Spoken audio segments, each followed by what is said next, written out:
चकरा जाता है। तो अब बात यह है कि आखिर इनके साथ ऐसा क्यों हो रहा है। इनकी कुछ मांग है। सरकार अचानक से अध्यादेश लेकर आ गई है। अभी अध्यादेश जैसा शब्द सुन के प्लीज डर मत जाना, यही होता है, आप पढ़ते नहीं हैं, आप जानते नहीं हैं और फिर आपको भारी भरकम शब्द लगते हैं और इसीलिए किसानों का मुद्दा पीछे रह जाता है क्योंकि समझना नहीं चाहते। आपने दिन भर 10-10 घंटे रिया को देखा, 10 मिनट बस ये देख लीजिए, सब समझ में आ जाएगा। अध्यादेश मैं आपको कुछ सेकंड में समझा देती हूं। अध्यादेश यानी ऑर्डिनेंस एक ऐसी चीज होती है कि जब पार्लियामेंट सेशन में नहीं है उस दौरान अगर कोई कानून महत्वपूर्ण है, याद रखिएगा महत्वपूर्ण है अभी लाना, लेकिन पार्लियामेंट सेशन में नहीं है तो अध्यादेश ला दिया जाता है। जैसे ही अपकमिंग सेशन आएगा उसको पास करके कानून बना दिया जाता है। ठीक है, इतना महत्वपूर्ण ऐसा क्या था 5 जून 2020 को कोविड के जमाने में, वो भी लॉकडाउन से धीरे धीरे निकलने की कोशिश में, अचानक ऐसी क्या धरती हिल गई, भूकंप आ गया कि किसानों की इतनी पड़ी सरकार को कि वो अध्यादेश लेकर आ गई। और अभी अपकमिंग सेशन में उसको बिना क्वेश्चन आर के पास भी करा दिया जाएगा। क्वेश्चन आर समझते हैं ना आप? सवाल पूछे जाते हैं जिसका जवाब देना होता है, वो नहीं होगा तो बिल पास हो जाएगा यानी कानून की शक्ल ले लेगा और जिनके लिए पास हो रहा है उन्हें आपत्ति है, वो ही खुश नहीं है। तो सबसे पहले तो किसानों को यह शक शुरू हो गया कि आप ऐसी सरकार जो किसी भी मुद्दे पर ढोल नगाड़ा बजाना बिल्कुल नहीं छोड़ती, फिर चाहे नोटबंदी हो, जीएसटी हो, थाली ताली बजानी हो, बड़ा कोर्ट हो, हर चीज को इवेंट तो बना ही देते हो। तो अगर भाई मैं किसान हूं और मेरे लिए आप इतना अच्छा सोच रहे हो, इतना अच्छा कर रहे हो, इससे भी इवेंट बनाओ ना, हम भी तो देखें, हम भी शामिल होंगे, हम भी थाली ताली बजाएंगे। ये चोर रास्ते से क्यों किया जा रहा है, इस पर सवाल भी नहीं लेना चाहते हो, ऐसा क्या है? सबसे पहला शक तो किसानों को यही हो गया है।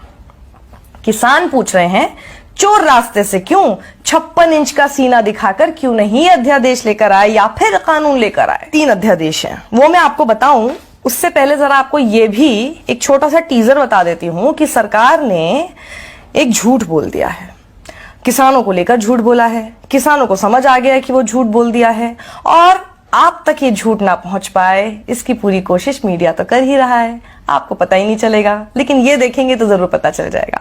तो वो झूठ मैं आपको बताऊं उससे पहले जरा वो अध्यादेश भारी भरकम शब्दों के साथ पढ़ के ही बता देती हूँ, याद मुझे नहीं हो रहे हैं। पहला अध्यादेश है farmers produce trade and commerce promotion and facilitation ordinance. दूसरा farmers empowerment and protection agreement on price assurance and farm services ordinance. तीसरा है amendment in the essential commodities act 1955। अब ये हमें नहीं समझ में आ रही है इतनी भारी भरकम लैंग्वेज, अब किसानों को कितनी समझ आई होगी सोच लेना। अब आप ये कहोगे जब उनको समझ में नहीं आए तो उन्हें कैसे पता कि ये उनके खिलाफ है? बिल्कुल सही आपने सवाल किया। अगर सरकार को लगता है कि भाई इन्हें बरगलाया जा रहा है, इन्हें झूठ बोला जा रहा है, किसान नेता इन्हें गलत बता रहे हैं, एग्रीकल्चरल एक्सपर्ट गलत बता रहे हैं, सारी पॉलिटिकल पार्टीज इन्हें गलत बता रही है, तो उनके साथ मिल लो, मिलकर समझा दो, क्या प्रॉब्लम है? मिलना भी तो नहीं चाहते, कोई इनसे मिलना ही नहीं चाहता। अब किसान क्या चाहते हैं वो आप लेकर आ रहे हैं और किसानों से ही बिना मिले लेकर आ रहे हैं। आप बोल रहे हैं कि जी हम किसानों के हक की बात कर रहे हैं और किसान ही खुश नहीं है, ये कौन सा लॉजिक हुआ? ऐसा होता है कभी? किसान की एक मोटी मोटी मांग है, बहुत बड़ी मांग नहीं है, छोटी सी मांग है। किसान ये कह रहे हैं कि भाई एमएसपी, अब एमएसपी शब्द सुन के प्लीज आप दोबारा मत घबरा जाइएगा कि ये सोच के फिर से अरे ये सब तो मुझे समझ में नहीं आता, छोड़ो यार, हटाओ इस वीडियो को।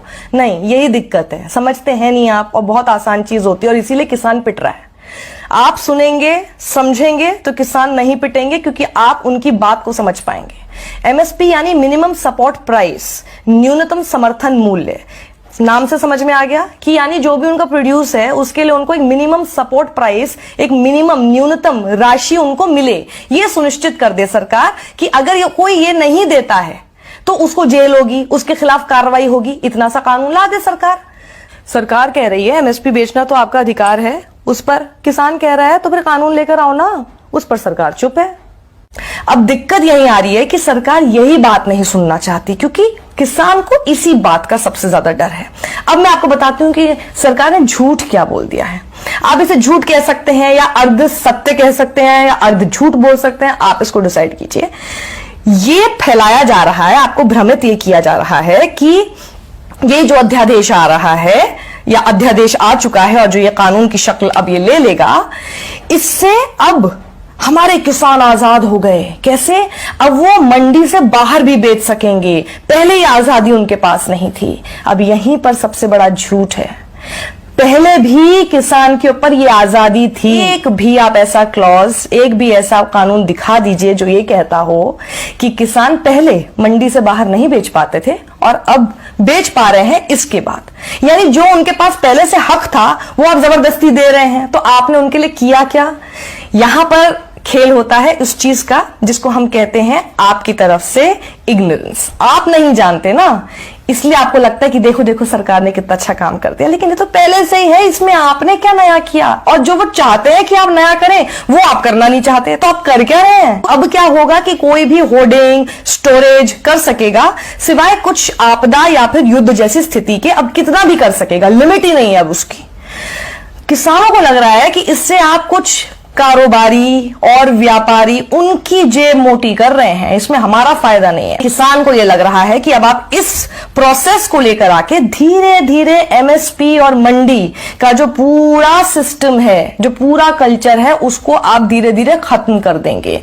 क्योंकि किसान को यह डर है कि Shanta Kumar high level meeting जो हुई थी, जो कमेटी की रिपोर्ट थी, उसकी सिफारिश के अनुसार जो उन्होंने कहा था कि एमएसपी वगैरह, मंडी वगैरह ये सब चीजें खत्म की जा सकती है, और उसी के ढर्रे पर बिहार इस वक्त काम कर रहा है। और बिहार में किसानों की हालत यह है कि जो मक्का 1760 रुपए का एमएसपी के तौर पर बिकना चाहिए, वो बेचारे किसान 850 से 900 रुपए में बेचने को मजबूर है। तो ये झूठ का पूरा एक कॉन्ड्रम बोल सकते हैं, या झूठ का पूरा एक तिलिस्म क्यों लेकर आया जा रहा है? और ये झूठ जब बोला जाता है तो सबसे आसान क्या होता है? उसको छुपाना। और उसको छुपाया कैसे जाता है? प्रोपेगेंडा मशीन के थ्रू। देख लीजिए, इससे आप क्या कर रहे हैं? इनको तो पैसा दे रहे हैं, और जो पैसा मिलना चाहिए हमारे किसान को, वो बेचारा मारा जा रहा है। तो सोच लीजिए, किसान किसान कहना बहुत आसान होता है, किसान के साथ खड़े रहना सबसे मुश्किल होता है। किसान ट्विटर पे जाके ट्रेंड्स नहीं चला सकता, किसान को ये सब नहीं करना आता, उसको सिर्फ अपनी मांग को मांगने के लिए आंदोलन करना आता है, प्रदर्शन करना आता है। किसान तो बेचारा हमेशा से वैसे ही था, आज भी वैसे ही रह गया। चांदी किसकी हुई? सोचिएगा जरा। अगर आपको मेरा ये वी एडिटोरियल पसंद आया है, आई एम श्योर आया होगा, इसे आप ज्यादा से ज्यादा लोगों में शेयर कीजिए, क्योंकि किसानों की इस समस्या को लोगों तक पहुंचाना बहुत जरूरी है। किसान तो जानते हैं अपनी समस्या, ये आप लोगों तक पहुंचना बेहद जरूरी है। इसलिए अपने परिवार में, अपने दोस्तों के बीच जब आप कोई जोक्स शेयर करते हैं, उस बीच में जरा इस अन्नदाता को भी और उसकी मांग को भी शेयर कर लीजिए। शायद लोगों तक वो बात पहुंच पाए जो आप तक पहुंचाना कोई नहीं चाहता है। समझ लीजिए।